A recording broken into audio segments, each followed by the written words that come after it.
So I came to find out about it at a festival in Westport called the Blues, Views, and Barbecue Festival, where I met Mark Mathias, and he had the original replicator, which he was demoing outside, and I had never seen one in person, although I'd heard about them, so I immediately was drawn to it and started talking to him about it and found out where it was going to be, and then there was a training and I could learn how to use it.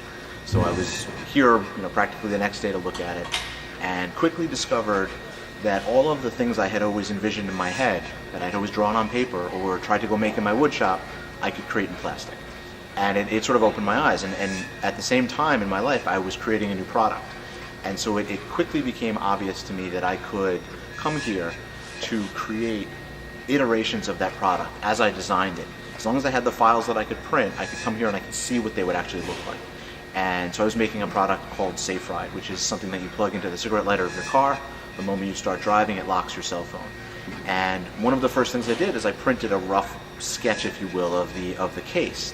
And the first thought was, wow, this thing is really small.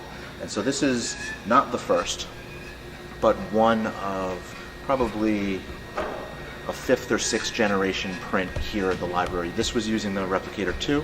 This is after quite a while of learning how to use the printers and using them extensively. But that's sort of the point, is I was able to come here and print version after version after version to see how everything would fit. And this is actually 3 pieces. I'm going to do this delicately so it's not going to drop.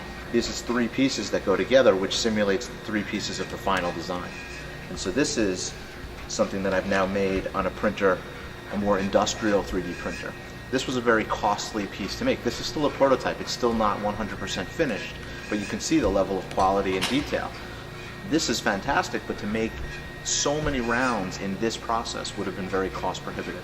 So having the library and having such an open space where I can come and explore, and coming here today after not having been here for a while, seeing a lot of new toys and seeing all the things that can be used to create, I would never have been able to do that on my own. So it's been, for me, it's been the difference between 6 months later and 6 months where I am today. I would have had so many more design steps to take before I could have actually seen it in reality. To save on the money, I wouldn't have been able to print and print and print. We would have had to model this on a computer. You can only do so much on the computer. So it's been invaluable.